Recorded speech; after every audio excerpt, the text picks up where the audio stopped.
Good morning बच्चों। Glow of physics में आप सबका स्वागत है। प्यारे बच्चों, आज का जो हमारा टॉपिक है वो है हाइड्रोजन का रेखीय स्पेक्ट्रम।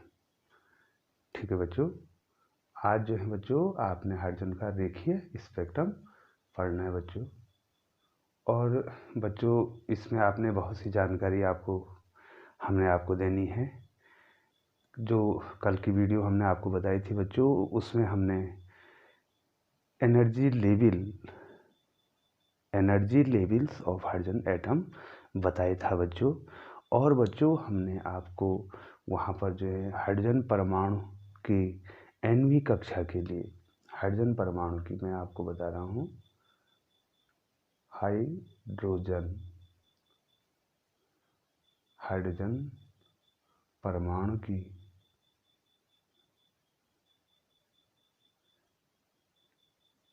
nवीं कक्षा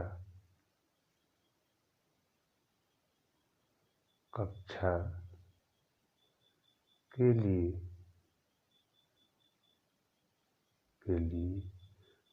ऊर्जा का जो फॉर्मूला है बच्चों, तो हमने आपको बताया था बच्चों En is equal to -13.6 upon n square electron volt. ठीक है बच्चों, ये जो है आपको मैंने बताया था कि हाइड्रोजन परमाणु की nवीं कक्षा के लिए कुल ऊर्जा जो है इतनी होती है बच्चों। अब बच्चों आपको देखिए, पहली ऊर्जा स्तर होगा E1। ठीक है बच्चों, तो कितना हो जाएगा बच्चों, यहाँ पर n इज इक्वल टू क्या लिख देंगे, n इज इक्वल टू, ये देखिए मैं यहाँ पर लिख रहा हूँ बच्चों, n is equal to 1, that is जो फर्स्ट ऑर्बिट है। तो कितनी हो जाएगी बच्चों, -13.6 इलेक्ट्रॉन वोल्ट। ठीक है बच्चों, ये 1 का स्क्वायर हो जाएगा, ये 1 का स्क्वायर हो जाएगा, देखिए, और हो जाएगा बच्चों 13.6 इलेक्ट्रॉन वोल्ट। ठीक है बच्चों, अब देखिए बच्चों n बराबर 2, ठीक है, ये देखिए, ये इसको अगर मैं कहना चाहूँ तो k सेल हो गया, k l, इस प्रकार से ये क्वांटम संख्या को भी क्या करता है बच्चों, डिनोट करता है, और कक्षाओं की संख्या को भी डिनोट करता है, जो n है बच्चों। तो E2 इज इक्वल टू कितना हो जाएगा, -13.6 अपॉन 2 का स्क्वायर, और बच्चों 2 का स्क्वायर जो है 4 हो जाएगा। 4 से जब बच्चों आप इसको डिवाइड कर देंगे बच्चों, तो ये आ जाएगा -3.4 इलेक्ट्रॉन वोल्ट। सॉरी बच्चों, अगली कक्षा n बराबर 3 के लिए E3 ये आ जाएगा बच्चों -13.6 अपॉन 3 का स्क्वायर, और जब 9 से इसको डिवाइड कर देंगे बच्चों, तो ये जाएगा -1.5 इलेक्ट्रॉन वोल्ट। तो बच्चों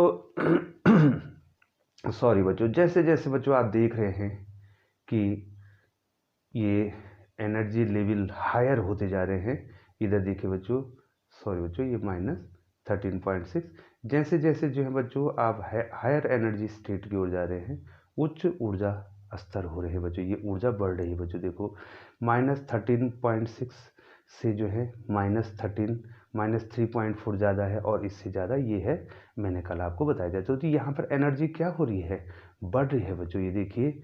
तो हम क्या लिख देंगे बच्चों इसमें, ये जो E3 है, E3 की एनर्जी ज़्यादा है किससे बच्चों, E2 से है, और E2 की एनर्जी ज़्यादा है किससे, E1 से है।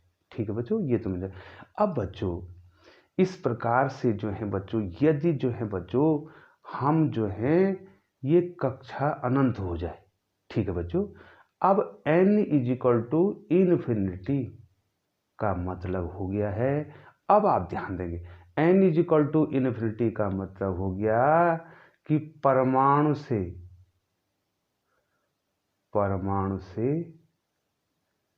इलेक्ट्रॉन मुक्त हो गया, इलेक्ट्रॉन मुक्त। ठीक है बच्चों, और इसको क्या कहेंगे बच्चों, इसको कहेंगे आयनन।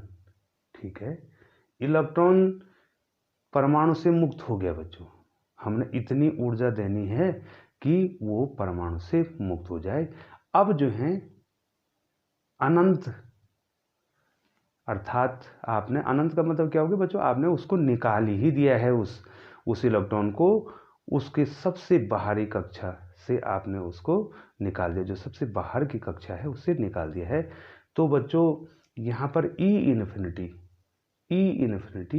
कितना हो जाएगा बच्चों, -13.6 अपॉन इन्फिनिटी का स्क्वायर, ये देखो, और that is infinity, -13.6 upon infinity, और ये कितना हो जाएगा बच्चों, 0 हो जाएगा बच्चों।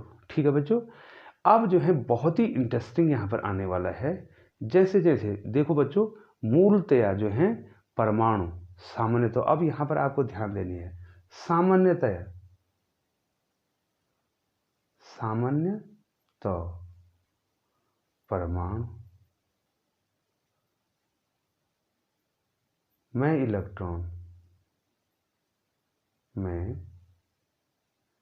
इलेक्ट्रॉन मूल अवस्था जिसको ग्राउंड स्टेट कहते हैं, ग्राउंड स्टेट में रहता है।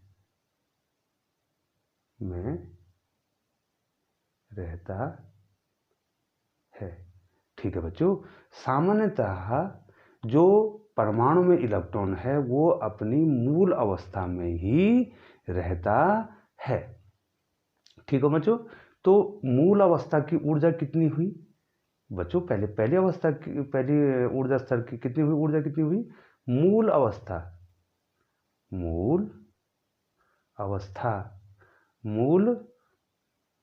अवस्था हाइड्रोजन परमाणु के लिए मूल अवस्था, या इंग्लिश में क्या बोलेंगे बच्चों, ग्राउंड स्टेट की ऊर्जा कितनी है बच्चों, ये देखिए बच्चों, इसकी ऊर्जा है बच्चों -13.6 इलेक्ट्रॉन वोल्ट। किसके लिए बच्चों, हाइड्रोजन परमाणु के लिए बच्चों। अब देखा क्या गया बच्चों, देखा ये गया कि कमरे के ताप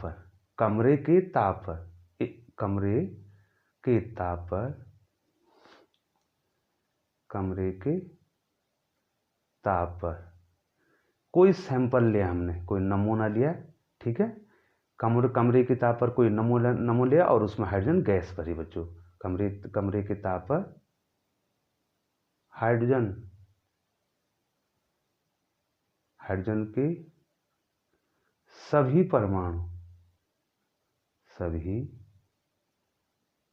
परमाणु मूल अवस्था में थे।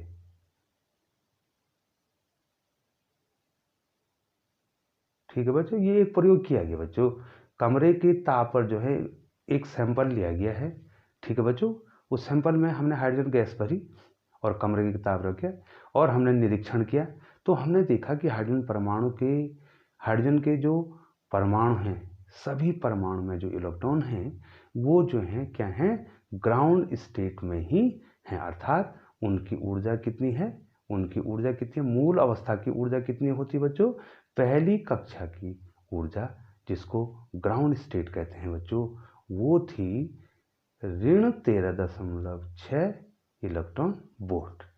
ठीक है बच्चों, अब क्या होगा, अब हम परमाणु को बाहर से ऊर्जा देंगे और परमाणु किसी भी उच्च ऊर्जा स्तर में चला जाएगा बच्चों।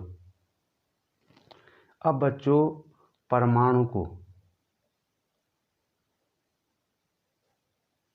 परमाणु को ऊर्जा देने पर।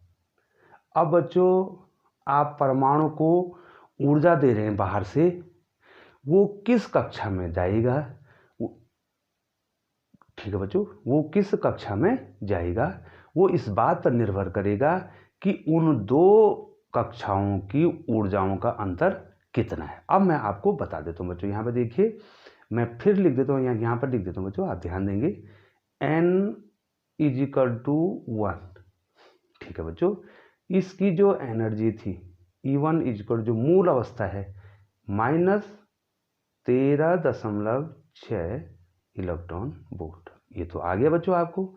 n बराबर जब 2 था तो इसकी एनर्जी थी -3.4 electron volt.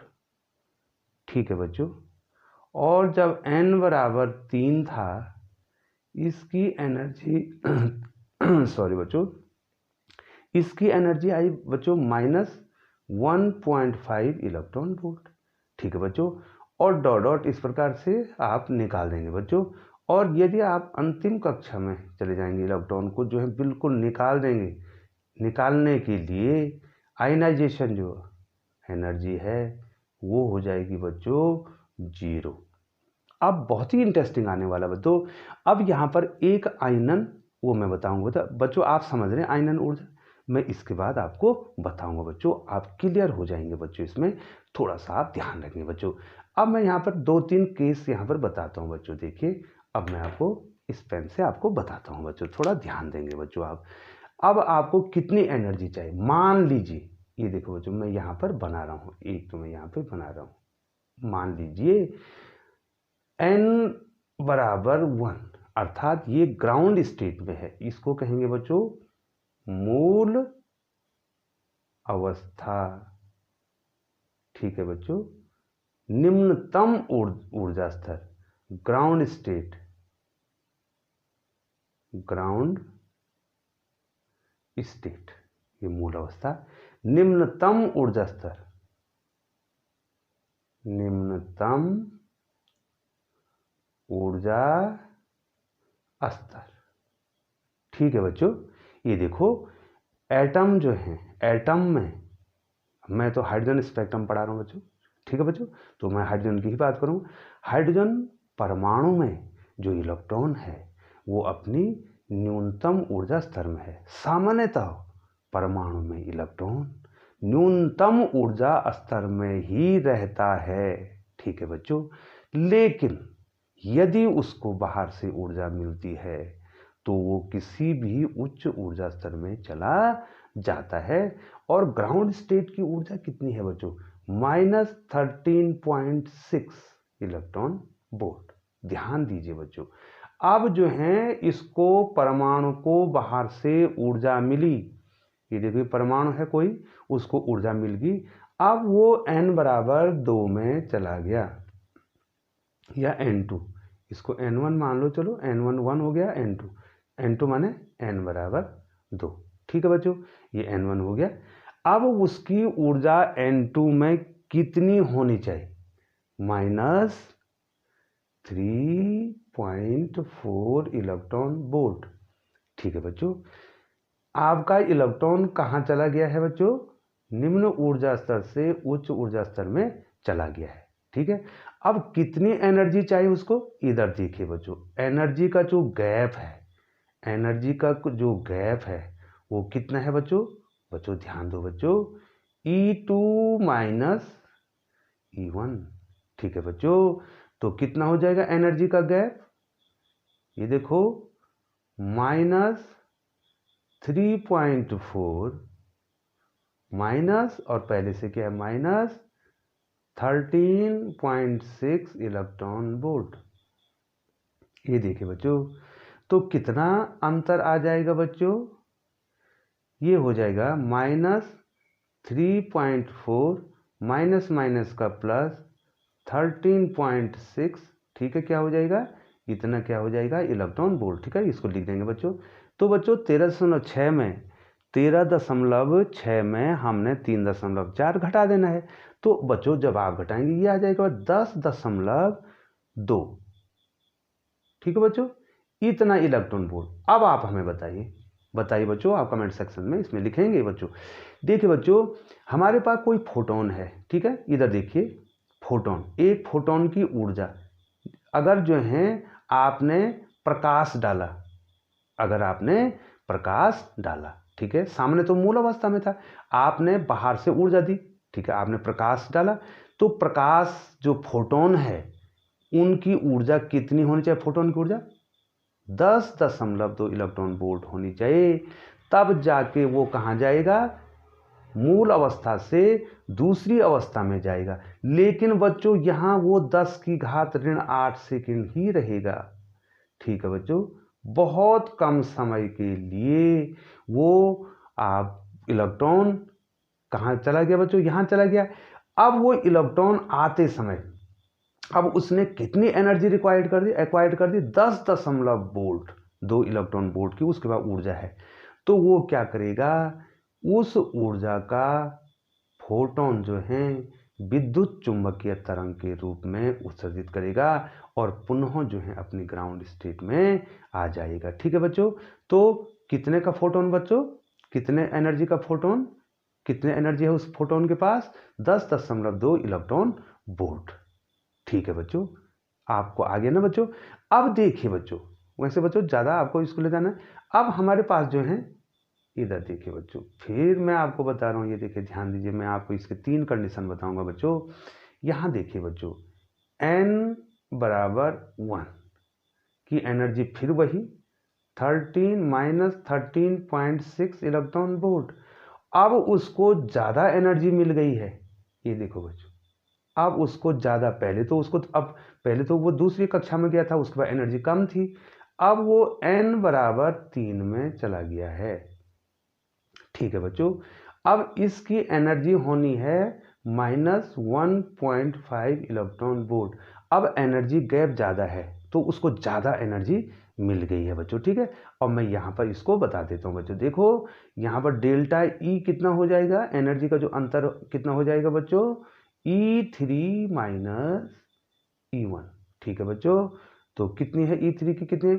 -1.5 electron volt minus यहाँ पर -13.6 इलेक्ट्रॉन वोल्ट।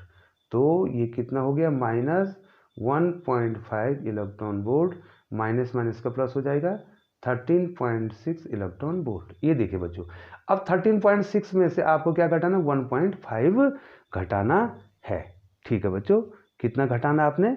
13.6 में 1.5, तो ये 12.1 आ जाएगा बच्चों, ये आ जाएगा 12.1 इलेक्ट्रॉन वोल्ट। अब देखिए बच्चों, अब क्या होगा कि यदि परमाणु को, हाइड्रोजन परमाणु जो उस परमाणु का इलेक्ट्रॉन जो ग्राउंड स्टेट में है, उसको अब ज़्यादा ऊर्जा मिल गई बच्चों।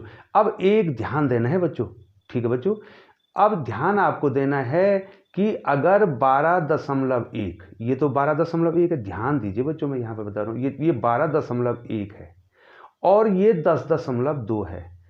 10.2 और 12.2 के बीच, एक से, देखो बच्चों, 1 से और 10.2 के बीच अगर उसको मिलेगा तो कहाँ जाएगा बच्चों? उसको तो क्या है, क्योंकि परमाणु में क्या है, निश्चित ऊर्जा स्तर है बच्चों। ऐसा नहीं कि वो यहाँ पर, इसके बीच में कोई ऊर्जा स्तर नहीं है। ये देखिए, इसके बीच में, मतलब इसके बीच में कोई ऊर्जा स्तर, ये तो यहाँ पर तो है बच्चों। ये देखो, अगर मैं N1 और N2 मान लूँ तो इसके बीच में भी बहुत सा एनर्जी गैप है, लेकिन यहाँ इलेक्ट्रॉन नहीं है। यही तो बोहर की परिकल्पना थी बच्चों, कि परमाणु में ऊर्जा के निश्चित ऊर्जा स्तर होते हैं और उनका क्या होता है, निश्चित कोणीय वेग होता है बच्चों। ये इसके बीच में कोई भी नहीं होगा बच्चों, तो उस ऊर्जा का फोटोन वो अवशोषित ही नहीं करेगा बच्चों। ठीक है, अब आपको उसने पहला कितना ऊर्जा का फोटोन चाहिए उसको बच्चों? कितनी ऊर्जा चाहिए फोटोन की? 10.2 इलेक्ट्रॉन वोल्ट। अब कितनी चाहिए बच्चों? 12.1 इलेक्ट्रॉन वोल्ट चाहिए। तो क्या होगा, अगर उतनी ऊर्जा होगी तो वो कहाँ जाएगा, वो इलेक्ट्रॉन को कहाँ ले जाएगा। अगर इलेक्ट्रॉन को इतनी ऊर्जा मिल गई तो ये इलेक्ट्रॉन जो है N1 से N3 में चला जाएगा। ठीक है बच्चों, लेकिन यहाँ फिर 10 की घात ऋण 8 सेकंड ही रहेगा। ठीक है बच्चों, और पुनः अपनी जो है कहाँ जाएगा, मूल अवस्था में आ जाएगा। और कितनी ऊर्जा का तरंग दैर्ध्य, कितनी ऊर्जा का फोटोन उत्सर्जित करेगा बच्चों, ये देखो यहाँ पर देखो 12.1 इलेक्ट्रॉन वोल्ट। ठीक है बच्चों, अब देखिए, अब एक स्थिति ऐसी आती है, एक स्थिति ऐसी आती है, अब उसको कहेंगे बच्चों आयनन ऊर्जा, आयनन ऊर्जा या आयनन विभव। जो विभव, जो वोल्टेज आप दे रहे हैं उसको तो आयनन विभव कह देंगे बच्चों। ठीक है, जिस विभव से आपने उसको त्वरित किया है तो वो तो आपको वैसे ही आ जाएगा बच्चों, आयनन ऊर्जा। ठीक है बच्चों, आयनन ऊर्जा। अब जो है आयनाइजेशन, आयनाइजेशन, आयनाइजेशन एनर्जी। ठीक है बच्चों, जैसे आयनाइजेशन एनर्जी है वैसे आयनाइजेशन वोल्टेज हो जाएगा। वोल्टेज के थ्रू तो एनर्जी मिलेगी बच्चों, K = EV।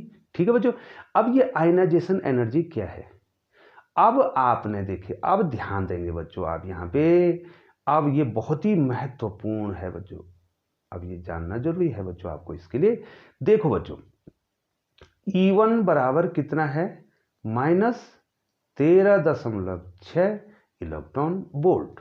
ये क्या है, निम्नतम ऊर्जा स्तर, मूल अवस्था, मूल अवस्था, ग्राउंड स्टेट, निम्नतम ऊर्जा स्तर। अब आपको इसको क्या कर देना, इतनी एनर्जी दे देनी है कि ये इसका आयनन हो जाए, अर्थात ये परमाणु, इलेक्ट्रॉन परमाणु को छोड़ दे। अर्थात इसको कितनी करनी बच्चों, 0 करनी। मैंने बताया तो था बच्चों, ये देखिए बच्चों, मैंने यहाँ पर बताया तो था पहले, अगर आप नोट्स बना रहे होंगे बच्चों, ये देखो E इन्फिनिटी कितनी हो जाएगी, 0। अब बताओ बच्चों, कितना महत्वपूर्ण है बच्चों, इलेक्ट्रॉन की जो टोटल एनर्जी है वो माइनस है। ठीक है बच्चों, माइनस इसलिए है कि वो न्यूक्लियस से बंधा हुआ है। ठीक है, न्यूक्लियस से बंधा हुआ, बाउंडेड एनर्जी है, ये बांधा हुआ है उसने इलेक्ट्रॉन को नाभिक से। अब जो है आप कह रहे होंगे बच्चों एनर्जी को 0 करना, 0 तो बहुत ज़्यादा है बच्चों, 0 तो क्या है, बहुत ज़्यादा है। आपको ऋण 13.6 को 0 करना है, तो आप इतनी ही तो धन ऊर्जा देंगे, तो तब कहाँ चल जाएगा, उसका आयनन हो जाएगा और वो क्या हो जाएगा, परमाणु को छोड़ देगा बच्चों।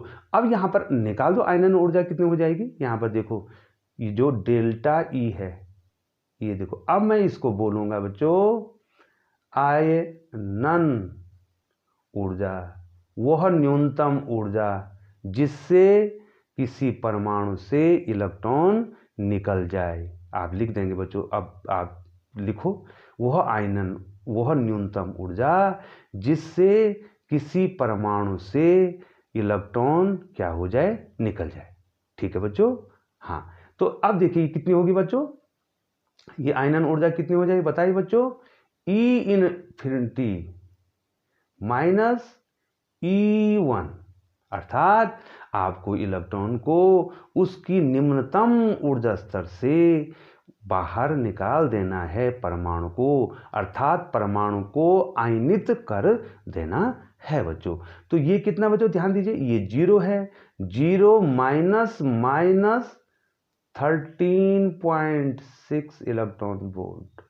ठीक है बच्चों, तो कितना हो जाएगा बच्चों आयनन ऊर्जा, आयनन ऊर्जा कितना हो जाएगी, माइनस माइनस का प्लस, प्लस 13.6 इलेक्ट्रॉन वोल्ट।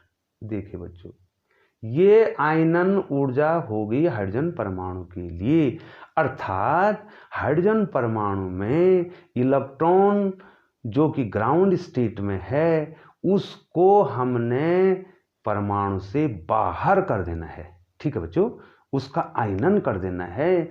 तो आपको 13.6 इलेक्ट्रॉन वोल्ट ऊर्जा देनी पड़ेगी। यही हाइड्रोजन परमाणु की आयनन ऊर्जा है। और सब जो जितने भी होंगे बच्चों उनकी आयनन ऊर्जा। अब एक प्रश्न आपसे पूछता हूं बच्चों थोड़ा देर के लिए बच्चों, क्या सभी ऊर्जा स्तर की आयनन ऊर्जा, ये तो भाई ग्राउंड स्टेट से ले जाना है, यदि दूसरी कक्षा से जो है कोई दूसरी कक्षा में कोई इलेक्ट्रॉन है मान लीजिए n=2 में और उसको आपने बाहर करना है तो क्या इतनी ऊर्जा देनी पड़ेगी? नहीं देनी पड़ेगी। तो सबको आ जाएगा बच्चों, क्योंकि जो है बच्चों जैसे जैसे ऊपर जा रहे हैं। अब देखिए बच्चों, यहाँ देखिए बच्चों, ठीक है, ये कहाँ पर है? ग्राउंड में है, ग्राउंड स्टेट में। इसको बाहर करना है परमाणु से तो 13.6 प्लस 13। अगर मान लीजिए बच्चों वो n=2 में है, n=2 में ऑलरेडी है और उसको परमाणु से बाहर करना है तो कितनी ऊर्जा देनी पड़ेगी बच्चों? 0 माइनस 3.4। ठीक है बच्चों, अर्थात ये देखिए बच्चों इतनी ऊर्जा देखो। ठीक है बच्चों, आपको 0 में से कितना घटा देना है? कितना घटा देना बच्चों?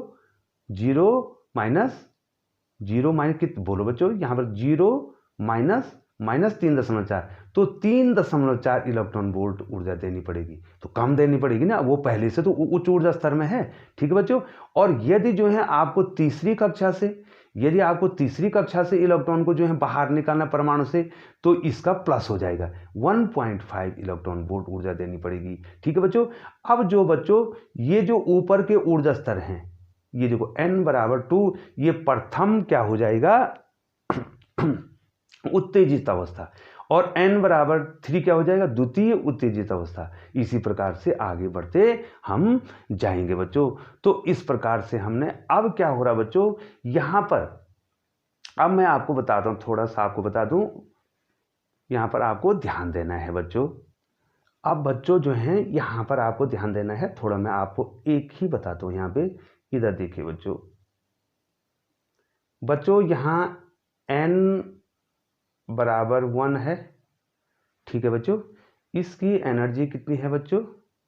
-13.6 इलेक्ट्रॉन वोल्ट है।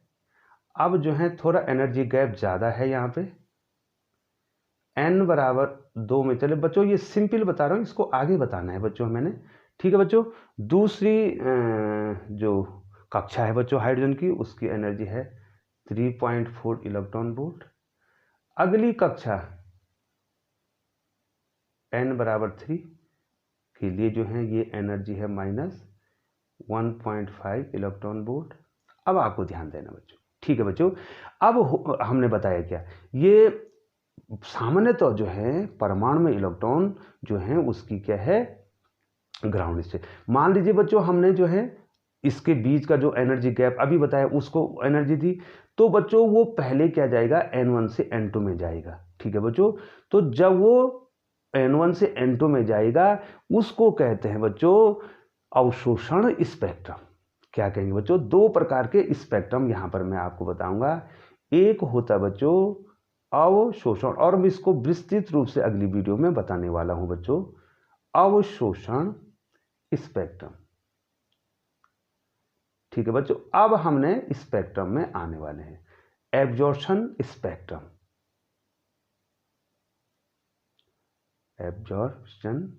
एब्जॉर्प्शन इमिशन स्पेक्ट्रम, सॉरी बच्चों, स्पेक्ट्रम। अब क्या होगा? ये जब जो है एनर्जी को एक्वायर्ड करेगा, ठीक है जी, ठीक है बच्चों, परमाणु को ऊर्जा मिलेगी, तो जितनी ऊर्जा मिली है उसको, और वो किस ऊर्जा स्तर में जा सकता है, तो जब वो जाएगा तो यहाँ काली रेखा दिखाई देगी बच्चों। ठीक है, जाते समय क्या बनेगा? अवशोषण स्पेक्ट्रम। अब यहाँ कितनी देर रहेगा बच्चों? 10⁻8 सेकेंड रहेगा। तो कितनी एनर्जी गैप हो गया था बच्चों? यहाँ पर मैंने निकाला था बच्चों अभी, ये एनर्जी गैप कितना है? ये एनर्जी गैप कितना बच्चों आपने लिख दिया होगा, बताइए। अच्छा 10.2 निकाला था बच्चों हमने ना। ठीक है बच्चों, 10.2 इलेक्ट्रॉन वोल्ट इतना गैप है। यदि इलेक्ट्रॉन को, परमाणु में इलेक्ट्रॉन को 10.2 इलेक्ट्रॉन वोल्ट मिल गया तो वो क्या करेगा? n1 से n2 में जाएगा, वो उसको कहते हैं अवशोषण स्पेक्ट्रम। ठीक है, और पृष्ठभूमि में काली रेखा दिखाई देगी बच्चों। अब वो क्या होगा, जब वो यहाँ 10 की घात ऋण 8 सेकंड, कितना रहेगा बच्चों, 10 की घात ऋण 8 सेकंड का, जब नीचे आएगा तो एक चमकीली रेखा दिखाई देगी, क्योंकि वहां पर क्या होगा बच्चों, वो क्या करेगा, 10.2 इलेक्ट्रॉन वोल्ट एनर्जी का फोटोन क्या करेगा, उत्सर्जित करेगा। किस रूप में बच्चों, विद्युत चुंबकीय तरंग के रूप में यहां पर फोटोन उत्सर्जित हो जाएगा बच्चों, ठीक है। और ये चमकीली रेखा, और इसी को स्पेक्ट्रम कहा जाता है बच्चों, ठीक है। ये ट्रांजिशन लाइन होगी, ये संक्रमण रेखा होगी बच्चों, और इसी को क्या कहा जाता है, क्या कहा जाता है इसको, स्पेक्ट्रम। और इसको कहेंगे बच्चों जब इलेक्ट्रॉन उच्च ऊर्जा स्तर से निम्न ऊर्जा स्तर में जाता है, ठीक है, ये उच्च ऊर्जा स्तर से निम्न ऊर्जा स्तर में जाएगा, इसको कहेंगे उत्सर्जन स्पेक्ट्रम, उत्सर्जन स्पेक्ट्रम, ठीक है बच्चों। क्या कहेंगे बच्चों, उत्सर्जन स्पेक्ट्रम, इमिशन,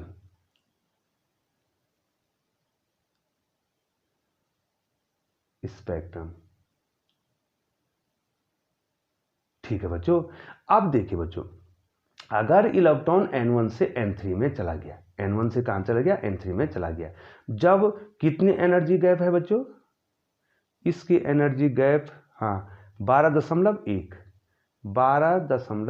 इलेक्ट्रॉन वोल्ट, ये देखिए बच्चों, इसका एनर्जी गैप कितना है, एक मिनट, हाँ 12.1 इलेक्ट्रॉन वोल्ट, ठीक है बच्चों। अब उसने क्या कर दिया, 12.1, अगर उसके पास 10.2 इलेक्ट्रॉन वोल्ट एनर्जी है, ठीक है, परमाणु कितनी एनर्जी मिल गई है, तो इलेक्ट्रॉन दूसरी कक्षा में जाएगा। और यदि 12.1 इलेक्ट्रॉन वोल्ट एनर्जी मिल गई उसको, तो तीसरी कक्षा में जाएगा, ठीक है बच्चों। अब वहां से क्या करेगा, अब उसके पास कितनी एनर्जी है, 12.1 इलेक्ट्रॉन वोल्ट एनर्जी है, तो यहां भी वो जाके 10 की घात ऋण 8 सेकंड ठहरेगा, और नीचे आते समय जो है फोटोन को उत्सर्जित करेगा। कितनी ऊर्जा का, 12.1 इलेक्ट्रॉन वोल्ट ऊर्जा का फोटोन उत्सर्जित करेगा बच्चों, ठीक है। और ये पृष्ठभूमि में चमकीली रेखा दिखाई देगी, इसी रेखा को कहते हैं बच्चों संक्रमण, और इसी को कहते हैं स्पेक्ट्रम। और ये हो गया बच्चों स्पेक्ट्रम, जो ये रेखाएं, ये जो रेखाएं चमकीली रेखाएं आपको दिखाई दे रही हैं बच्चों, और वो चमकीली रेखाएं क्यों है बच्चों, वो फोटोन के कारण है, क्योंकि जितनी ऊर्जा उसने एक्वायर्ड कर, जितनी ऊर्जा को उसने ग्रहण कर रखा है, उसने उतनी ही ऊर्जा का क्या करना है, फोटोन, उतनी ही ऊर्जा का मतलब उतनी आवृत्ति का, उतनी ही तरंगदैर्घ्य का फोटोन उत्सर्जित करना बच्चों। तो ये हो गया बच्चों, ये मैंने हल्का से जो है बच्चों आपको स्पेक्ट्रम के बारे में बता दिया, और मैं आगे भी इसको डिटेल से बताऊंगा। तो बच्चों यदि जो है आप मेरी वीडियो के साथ बने रहते हैं बच्चों, तो ये वीडियो बहुत महत्वपूर्ण होने वाली, बहुत लंबी वीडियो होने वाली बच्चों, थोड़ा मैं आपको आगे समझा देता हूँ बच्चों। अब हमने बच्चों जो है आपको बताना है, अब हम जो हैं थोड़ा सा जो है तरंगदैर्घ्य का सूत्र निकाले हैं, जो तरंग रेखा है उसका सूत्र निकाले हैं, ठीक है बच्चों। तो देखिए बच्चों ध्यान दीजिए, अब हमारे पास टोटल एनर्जी जो मैंने हाइड्रोजन की बताई थी बच्चों, कल मैंने टोटल एनर्जी कितनी बताई थी बच्चों आपको, देखिए बच्चों -me⁴, अब डेरिवेशनल है, me⁴, ठीक है, 8 ε0² h², ठीक है बच्चों, और n²। ये देखो बच्चों, इसको मैं इक्वेशन नंबर 1 लिख देता हूँ। आइए अब हम डेरिवेशन करते हैं बच्चों, अगर आप समझ गए, हम आप डेरिवेशन करते हैं बच्चों, थोड़ा आप ध्यान देंगे बच्चों, थोड़ा लंबी वीडियो होने वाली है, ठीक है बच्चों, आप जो हैं बने रहेंगे बच्चों, और बहुत ही मजा आने वाला बच्चों, आगे जो है आप हमारे साथ बने रहेंगे बच्चों, ठीक है बच्चों। अब देखिए बच्चों, अब हम कहते हैं पहली कक्षा के लिए E1 निकाल देते हैं, तो यहां कितना हो जाएगा बच्चों, -me⁴ 8 ε0² और h², क्योंकि यहाँ n कितना हो गया, यहाँ n कितना हो गया बच्चों, 1 हो गया, ठीक है। ये पहली कक्षा के लिए निकाल देता हूँ, और मान लीजिए मैं दूसरी कक्षा के लिए निकाल देता हूँ, ठीक है बच्चों, वही तो निकालना है एनर्जी गैप। तो n बराबर कितना हो जाएगा, ये तो 1 हो गया, और वो n बराबर कितना हो जाएगा बच्चों, 2 हो जाएगा, ठीक है बच्चों, वो n बराबर कितना हो जाएगा, 2 हो जाएगा। या सिंपली जो है बच्चों, इसको यहाँ पर E1 को यहाँ पर En1 लिख दो बच्चों, ठीक है, En1 और En2, ठीक है। यहाँ पर जो है बच्चों, यहाँ पर क्या लिख दो, N1, का स्क्वायर। ठीक है, E2 के लिए क्या हो जाएगा माइनस m e की पावर 4। बच्चों इसको समझ रहे हैं ना बच्चों, यहाँ पर n की जगह पर पहली कक्षा के लिए मैंने n1 लिख दिया, थोड़ा ऊपर लिखा है, ये स्क्वायर ने बच्चों, ये n1 है और ये कितना है बच्चों n2 है। n यहाँ पर n1 आ जाएगा, ये देखो बच्चों ये n1 और यहाँ पर क्या आ जाएगा बच्चों n2 आ जाएगा। ठीक है, ये बराबर 8 epsilon 0 square h square, n1 की जगह क्या आ जाएगा बच्चों n2 का स्क्वायर आ जाएगा। Equation number 3।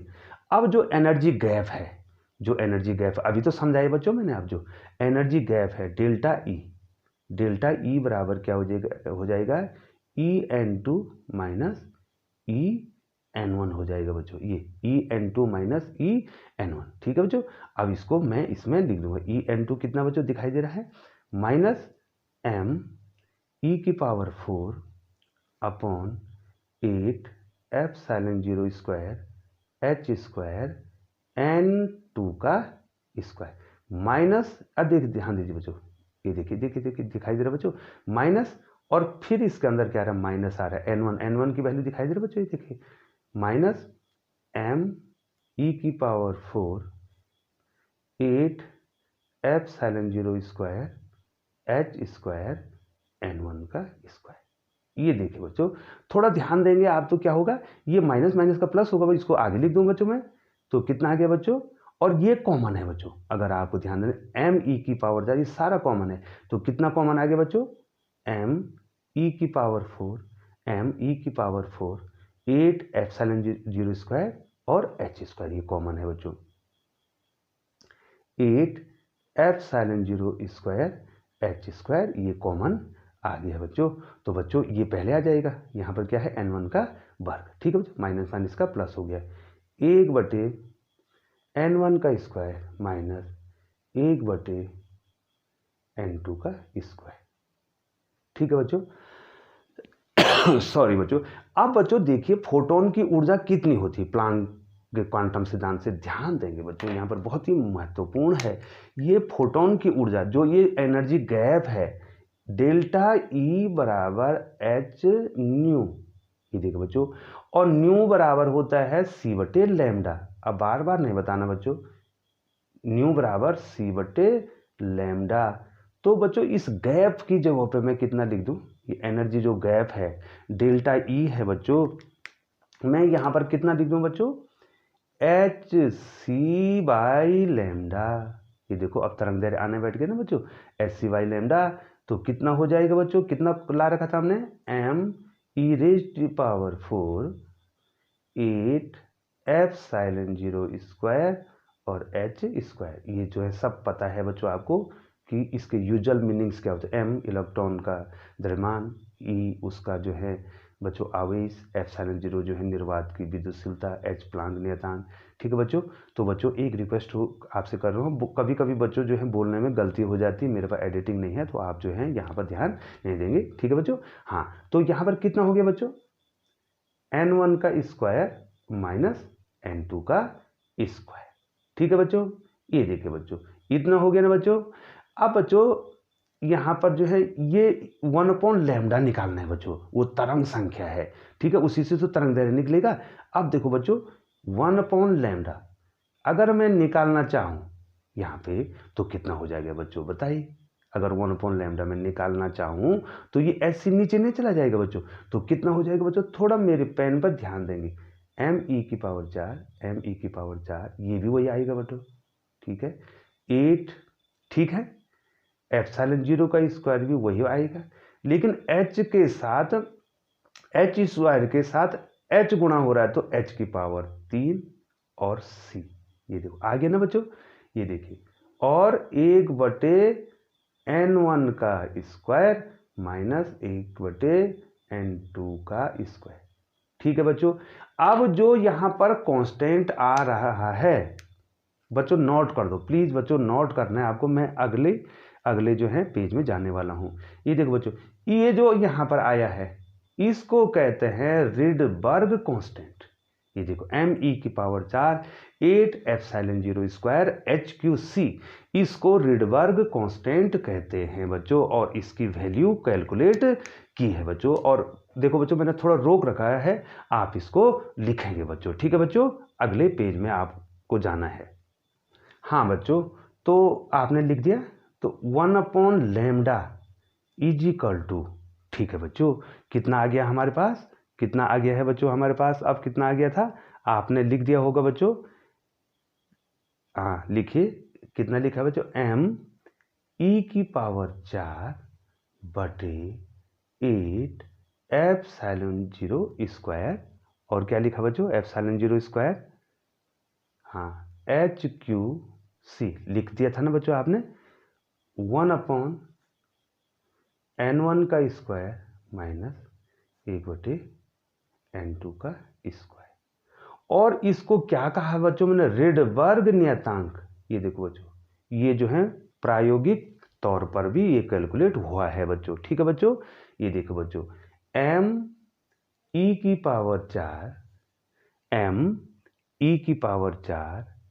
8 ε0² HQC, ठीक है बच्चों, ये रिडबर्ग नियतांक हो गया। और इन सब की वैल्यू जब रखी बच्चों, ध्यान देंगे बच्चों, m की वैल्यू पता है, e की वैल्यू पता है, ε0 की वैल्यू पता है, h की वैल्यू पता है, c की वैल्यू पता है। जब इन सब के मान को रखेंगे बच्चों, आप इनके मान को रखेंगे और इसको कैलकुलेट करेंगे, ठीक है। m इलेक्ट्रॉन का द्रव्यमान तो बचा है 9.1 10⁻31 kg, ये इलेक्ट्रॉन का आवेश 1.6 10⁻−19 कूलाम, ε0 का तो आपको पता है, H भी आपको पता है, C भी आपको पता है। तो जब इसकी वैल्यू कैलकुलेट होती है बच्चों, तो ये आ जाता है 1.0973 इंटू 10⁻7, ठीक है बच्चों, प्रति मीटर, मीटर प्रति मीटर, ठीक है बच्चों। बच्चों ये कैलकुलेट करने को आता है, इसको जो है कैलकुलेट करना है। क्या कहते हैं बच्चों इसको, रिडबर्ग नियतांक, ठीक है बच्चों। क्या कहेंगे, Rydberg constant, Rydberg BERG constant, ठीक है बच्चों, ये रिडबर्ग कांस्टेंट है और इसका मान आप रख देंगे। अब बच्चों जो है मैं एनर्जी को रिडबर्ग के पदों में लिख रहा हूं, ठीक है बच्चों, ठीक है। अब एनर्जी को क्या रख रहा हूं, इस रिडबर्ग कांस्टेंट के पदों में मैं एनर्जी को लिख रहा हूं बच्चों। तो बच्चों हमारे पास En कितना आया था, En हाइड्रोजन के लिए कितना आया था बच्चों, ठीक है बच्चों। En का जो मान आया था बच्चों हमारे पास, वो कितना आया था, देखो जनरल जो है फॉर्मूला ये आता बच्चों -z²। अब मैं रिडबर्ग कांस्टेंट के रूप में जो है एनर्जी को लिख रहा हूं बच्चों, थोड़ा ये आपको बता देता हूं बच्चों, बहुत सारी किताबों में इसके रूप में है। m⁴ ये किसी भी परमाणु के लिए है बच्चों, देखो 8 ε0² h²n², ठीक है बच्चों। और हाइड्रोजन के लिए कितना हो जाएगा, हाइड्रोजन के लिए, ठीक है बच्चों, हाइड्रोजन के लिए कितना हो जाएगा बच्चों, z=1 हो जाएगा। तो अब इसको लिखने की जरूरत नहीं है। तो हमारे पास एनर्जी कितनी आएगी, En कितना आएगा, -m⁴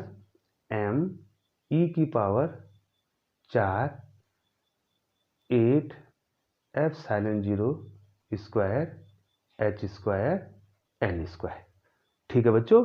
इतना हमारे पास ये आ गया बच्चों। अब बच्चों हमने रिडबर्ग कांस्टेंट, ये दिखाई दे रहा है इधर देखो, ये ध्यान दो, m⁴ आ गया ना, m⁴ है ना, यहाँ 8 ε0² है, यहाँ भी 8 ε0², यहाँ h² है और n² है। इसका मतलब यहाँ h3, एक h नहीं है और एक c यहाँ पर नहीं है बच्चों, ठीक है बच्चों। तो हम क्या कर देंगे, इसी एनर्जी को रिडबर्ग कांस्टेंट के रूप में पद में लाने के लिए हम क्या करेंगे, एक H और एक C की कमी हो रही है बच्चों, यहाँ देखो, ये देखो दिखाई दे रहा है, अगर आपको दिखाई दे रहा है, ये चलो सॉरी बच्चों, ये देखो बच्चों, यहाँ पर कितना बच्चों H3, यहाँ पर कितना है H, यहाँ C है, यहाँ नहीं है, तो HC से यहाँ भी गुणा कर देंगे और यहाँ भी क्या कर देंगे, गुणा कर देंगे, हर और अंश में गुणा कर देंगे बच्चों, तो आ जाएगा बच्चों। और उसी को याद रखना, रिडबर्ग कांस्टेंट के रूप में रखना आपने। तो बच्चों अब मैं क्या कर दूंगा, इधर देखो, इधर देखिए, m⁴ 8 एप्सिलॉन जीरो स्क्वायर पहले से, ये देखो एच स्क्वायर ये है, एच ही है, तो कितना हो गया बच्चों, एच क्यूब। ठीक है बच्चों, और उसके साथ क्या आ गया, सी वे आ गया, और इनटू ये 1/n स्क्वायर को मैंने अलग कर दिया बच्चों। तो बच्चों एच सी से गुणा करने पर ये क्या हो गया, एच क्यू सी बन गया बच्चों। और इस पूरे को मैं क्या लिख दूंगा, रिडबर्ग कांस्टेंट इसको लिख दूंगा बच्चों। ठीक है बच्चों, हाँ अब सॉरी बच्चों, यहाँ एच सी भी तो आ रहा है ऊपर, ये देखो एच सी, ये देखो ये मिस हो गया था बच्चों। देखो तो कितना आ गया बच्चों, ये बहुत इंपॉर्टेंट है बच्चों। अब ई एन बराबर कितना आ गया बच्चों, अब ये देखो, ये तो क्या आ गया, ये क्या आ गया बच्चों, आर। ये देखो बच्चों, ये किसकी वैल्यू आ गई, आर की वैल्यू, आर एच सी बटे एन स्क्वायर। अब ये फॉर्मूला आपको ज्यादा याद रखना बच्चों। ठीक है बच्चों, आर एच सी बटे एन स्क्वायर। और बच्चों जो ये आर एच सी की जो वैल्यू हमने कैलकुलेट की है बच्चों, ये याद रखना बच्चों, ये कैलकुलेटेड वैल्यू है, ये होती बच्चों 13.6 इलेक्ट्रॉन वोल्ट। अब मैंने शॉर्टेस्ट रूप में आपको बता दिया बच्चों। तो ई एन को क्या लिखना बच्चों, आप ई एन को क्या लिखना बच्चों, आप क्या लिखेंगे बच्चों, आप हाँ कितने लिखेंगे, 13.6। ये देखो आर एस सी को कितने लिखेंगे, 13.6, तो कितना हो जाएगा माइनस, या तो इस फॉर्मूले को याद रखो बच्चों, माइनस 13.6 इलेक्ट्रॉन वोल्ट बटे एन स्क्वायर। अब ये फॉर्मूला बन गया है बच्चों। अब क्या हो गया है, ये फॉर्मूला बन गया है बच्चों। और इस फॉर्मूले के द्वारा भी आप एनर्जी कैलकुलेट कर सकते हैं, जो हमने फर्स्ट में आपको बताया था बच्चों, जो फर्स्ट में आपको हमने बताया था।